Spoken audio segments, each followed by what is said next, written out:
Hello, friends. I'm not gonna lie to you guys, I am so far behind the ball. Actually, maybe more like in front of the ball, about to be crushed, to be honest. Anyway, I know I have a list of movies to get to, but I was debating heavily on what movie we were gonna talk about this week.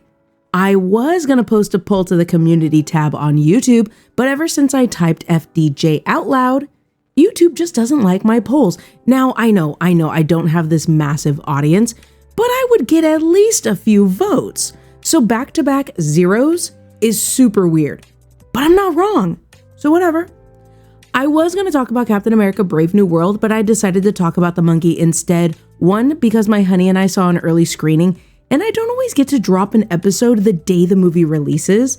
And two, because I keep seeing negative comments about it on TikTok, and I want to put my 2 cents out there for anyone listening.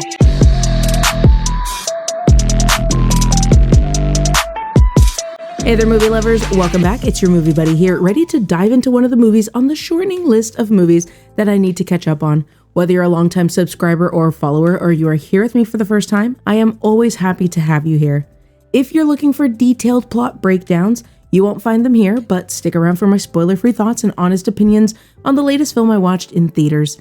With that all out of the way, grab your popcorn and let's get into today's episode on The Monkey. When twin brothers find a mysterious wind-up monkey, a series of outrageous deaths tear their family apart. 25 years later, the monkey begins a new killing spree, forcing the estranged siblings to confront the cursed toy. Besides killer monkey and laughable deaths, what's this movie all about? Let's dig a little deeper into The Monkey, or at least my take. One of the quotes in the film really sums it up. Everybody dies, and that's life. I do want to drop a quick trigger warning. I'm going to have a whole trigger warning section in a minute, but for now, I do want to give you guys a heads up. We're going to talk about death, life, and the inevitable. Okay, so the idea of the inevitable brutality of life is something this movie hit over the head, over and over again. Now that I'm talking about it out loud, on one hand, I kind of wish the film explored the flip side to this even more in terms of living life. But the film does almost exclusively focus on how unavoidable death is. I will add that this movie is very much a comedy, so there is some levity, but I have to be honest, and if you've been here for some of my horror movie reviews, then you know a gory on-screen death just makes me giggle. And The Monkey is no exception. I almost started going off track there. The theme is heavy, but it's brought up by some humor. Death is part of life, and beyond that, it's how it impacts people around someone who's passed on. Okay, it's getting a little heavy, you guys, but it's gonna get a little heavier before it gets lighter. This is the point in the episode where we talk about triggers. There are a bunch of deaths. There is a lot of blood, bodies exploding, pieces everywhere. Beyond the wild deaths is that heavy theme, and maybe this is a me thing where life experience seeps in and I'm just an overthinker, but death and how it impacts people. There is a bunch of comedy in this movie, so I do think the tonal shifts detract from the film getting too deep, but again, I think too much. This movie deals with the death of a parent and the aftermath. Circling back to those deaths, someone is on fire, someone is impaled, someone dies by bees, wasps. It was graphic. Someone is electrocuted, guts are shown on screen. There's a lot of that. So please do your own research if you feel like you need to, and make sure you're in a good headspace before watching. As always, I will leave a link to the website Does the Dog Die in the description below. Today is Thursday the 20th, and as of right now, there are no spoilers on the Monkey page, but beware of spoilers, especially if you're checking the site when or after the movie is released. Now let's talk about what worked. For me personally, the blood and gore. I mean, you guys know how I feel about all that good stuff. At the risk of this section getting muddied, one thing I will say is that I was seeing people say that the kills in the Final Destination franchise are more creative and more interesting. I can agree with that. I want to say after the first or second kill, I even thought in the theater that it was kind of giving Final Destination, but that makes sense because, oh my gosh, the way I was about to casually drop spoilers. What I can say is that you can only do freak accidents in so many ways. Yeah, let's say that. They both have kills that are short and sweet, or drawn out and eye-catching. However, the monkey does feel different. Similar, but different. Not like twins, not like sisters, but more like cousins. I think Final Destination masters the machination element of the freak accident to a T in a way that not only scarred an entire generation for life, but in a way that crafts tension and suspense or subverts it. Now, I'm not saying the monkey lacks tension and suspense, it's all there, but it doesn't craft these moments as deliberately as Final Destination, if that makes sense. I think if you've seen all of the above, then you're picking up what I'm putting down. There's crossover, but they're also in their own lanes. I know, I'm rambling, stay with me. I have to admit, it has been a while since I've seen a Final Destination movie, but these movies are more creative and more interesting. They're bigger. The Monkey is a smaller story, really about these two brothers and how they deal with loss. They both get a little silly, but I would say that Final Destination pushes this element more. But like I said, it all actually really worked for me. Yes, it's reminiscent of Final Destination, but after a few kills, I was genuinely getting invested in the story and the characters, so that wasn't as glaring of an issue for me as it was for other people. Speaking of the story and the characters, the acting is great. Tatiana Maslany as Lois is so good. She brings depth and complexity to her role. The rest of the ensemble cast really flesh out this story. Each actor delivers, even if their time on screen is short or they're bringing a goofy character to life. I saw an interview with director Osgood Perkins, and he said that The Monkey is very cartoonish and nostalgic, and the goal was to make it feel like Gremlins, American Werewolf in London, or Death Becomes Her.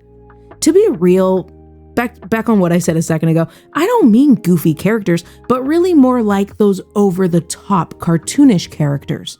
Now, before we wrap this section up, we have to talk about Theo James, and I've seen the girlies talk about him for years, but I think I missed almost everything he was in. Okay, that was an exaggeration. I saw the first Divergent and the Underworld movies, but it's been a minute.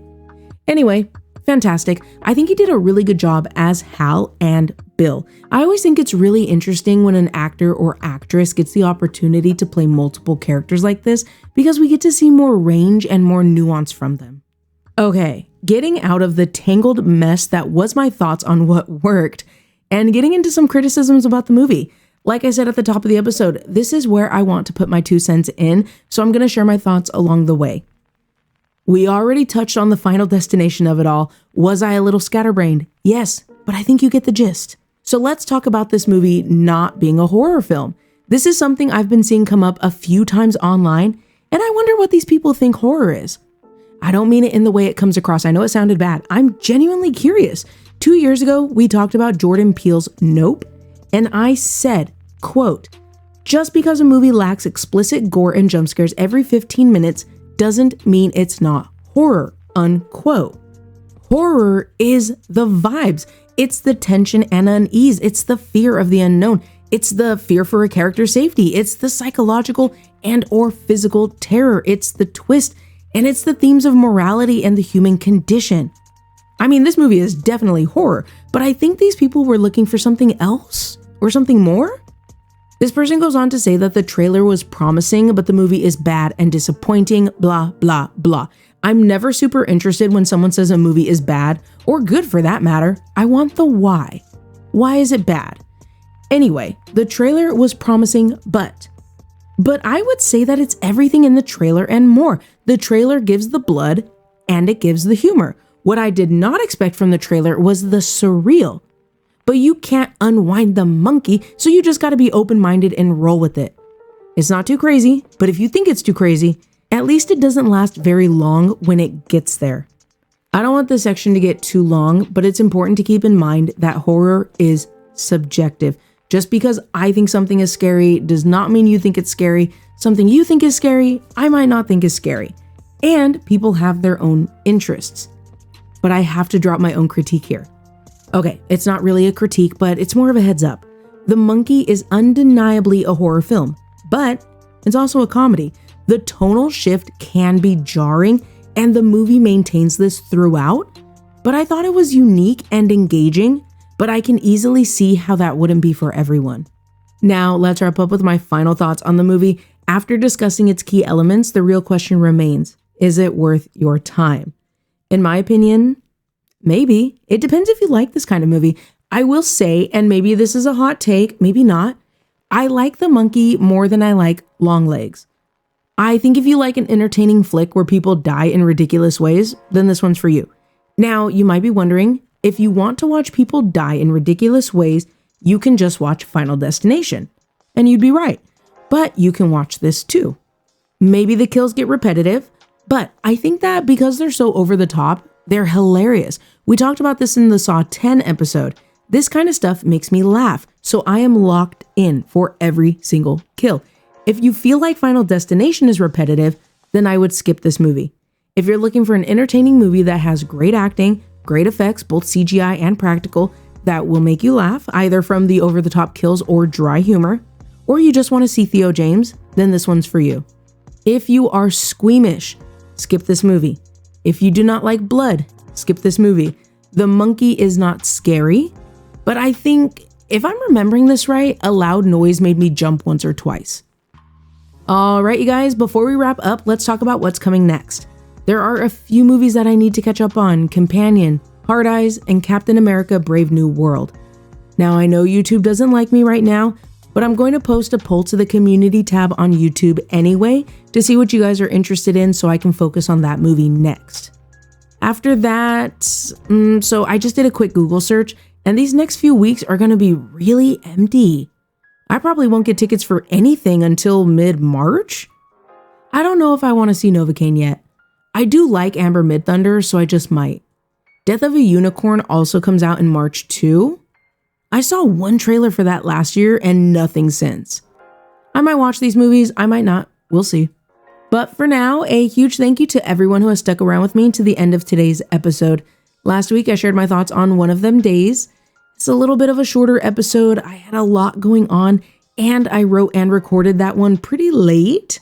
But I really enjoyed that movie. It's hilarious, and I love Kiki and SZA together. If you haven't checked that episode out yet, it is just a click away. If you're watching today's episode on YouTube, you can find a link to that review in the top right corner. And for my podcast listeners, that episode is available for you as well. Your feedback is always appreciated, so please share your thoughts on YouTube in the comments below. And if you're listening on the Spotify app, swipe up and let me know what you're thinking. Do you agree with my take? Do you have a different opinion? What are your thoughts on The Monkey? If you've seen it already, do you think it's as bad as I've seen people say it is online? Do you think the tone is off? I honestly love the tone. I think it's different and it makes the movie stand out, but I can see how it's not for everyone. Did you get Final Destination vibes from this movie too, or do you think it stands on its own? I already talked to your guys' ears off about that, so let me know what you're thinking. Let's get the conversation going. If you're enjoying the content on YouTube, don't forget to hit the like button and subscribe to the channel and ring that notification bell so you never miss an update. If you enjoy on-the-go listening, then you should check out the podcast. Follow me on Spotify so you don't miss out on our podcast exclusive episodes. The last podcast exclusive was on The Substance. Now it's that point in the episode where I plug my Instagram, but due to current events, I did uninstall Instagram and I will not be updating it, but I am on Blue Sky at @RocketReview, all one word. I've honestly never really used Twitter or X, so I'm still figuring out how to use Blue Sky, but you can find me there. Your support, whether on YouTube, the podcast, or Blue Sky, really helps this community grow, and it really means so much to me, and I cannot thank you enough. Until next time, spread positivity, and please, please, please, you guys, I feel like things are getting worse every day, and I mean it every single episode, but I really, really mean it. Please, be safe, take care of yourself, and take care of the people around you. Take breaks from the news, stay hydrated, don't forget to eat, and a friendly reminder that it's okay to distract yourself. So happy movie watching, and I'll talk to you guys soon. Bye.